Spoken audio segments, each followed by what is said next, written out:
the 4 acts of your speech.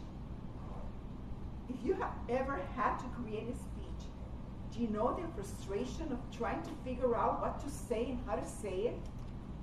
Our next speaker, he has had the same problem and spent many years in Toastmasters trying to find out the solution to speech creation.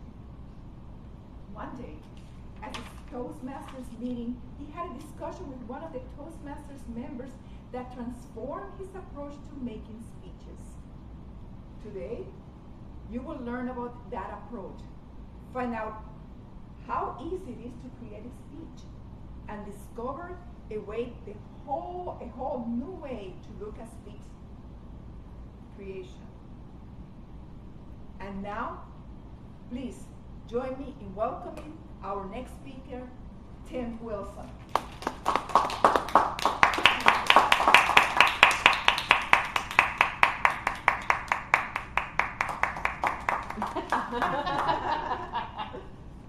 Thank you, Pat. The most loyal fan.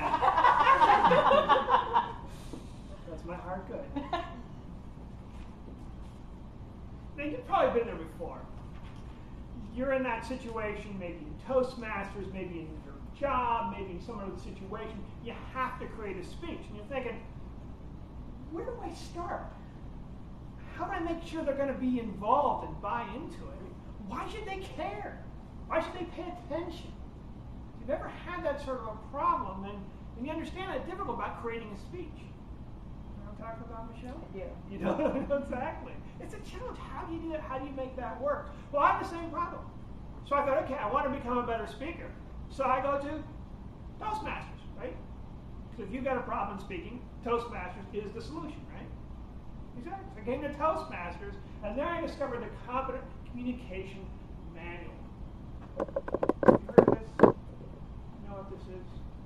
Few of you got an idea about what it is. If you're new to Toastmasters, the Competent Communication Manual simply is a book that steps you through 10 speaking projects. You start out with just talking, work all the way up to inspiring the audience, and along the way you learn different skills like gestures and vocal variety and inspiring the audience, this type of stuff. But as I went through the manual, I discovered it kind of presumed you already knew how to create a speech. In fact, the very first speech project literally said, talk about yourself. And many Toastmasters happily go talking about themselves in the entire manual without really asking, are they really engaged in the audience? Are they really getting them involved? Are they really connecting these people? So that was the problem. I can go up there and say something, but I'm really creating a good speech. How did I know it was a good speech? Toastmasters book wasn't going to help me. It's not the Competent Communication Manual. Fortunately, there's another manual, the Advanced Communication Manual. And I thought, well, okay, the Competent Communication Manual, that's just the basic stuff, but maybe by the time you get to the Advanced Manual, then you're going to find out how to create speeches. But I discovered the Advanced Manual is a little bit different. Advanced Manual basically says, okay, you finished the Competent Communication Manual, so you already know how to do speeches. Here's what I want you to talk about. So just literally a list of speech topics. Talk about storytelling. Here's different types of storytelling speeches to do. Persuade the audience. There's different types of persuasive speeches to do. So all sorts of different speeches, but nothing really about creating the speech. So I started to get annoyed, started to get frustrated. Now, you know how it is. You think this is invisible to other people. You're annoyed, you're frustrated, you think, I've got a hold of it, I've control of it, it's no big deal. But when I went to my Toastmasters meeting, there was a guy there, Bob, nice guy, about tall, blonde hair. Pat knows Bob very well over my course of my speeches. But he's a professional speaker. And he said, Tim, you look annoyed and frustrated. I said, yeah, I am annoyed and frustrated because I don't know how to create speeches. I said, well, Tim, it's really pretty easy to create speeches. It's not a big deal. What, Bob, what are you talking about? Why is it so easy to create speeches? That's when Bob told me about something that has transformed my approach to speeches. It made me look at a speech in a whole new way, and it really helped me a lot to get an understanding of what a speech is and what a speech is not. So, Tim, if you want to create a speech, you have to understand there are 4 acts to your speech.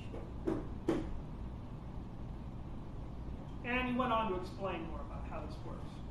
Basically, the same way that a play has 4 acts, the speech also has 4 acts. And each of those acts is in the acronym ACTS. So there's an A act that starts first, a C act that starts second, a T act that starts third, and then an S act that goes fourth. Make sense? Yeah. So that those 4 acts. So what you're going to learn over the coming months, weeks, is more about the A act. What do you do at the very beginning of the speech? How do you handle the speech? How do you get people involved right at the beginning? And then the C act. What really are you talking about? How do you make it interesting? What's the best way you can use to get your audience involved and get your audience interested right from the very beginning, hanging on your every word? The T act. Now, this is something that most speakers leave out, entirely leave out. And because of that, people walk away from the speech annoyed, not interested, bored. But by putting in the T act, everything starts to come together, and you start to understand what's going on. The audience starts to pull things in. You find out a whole new things about your speech.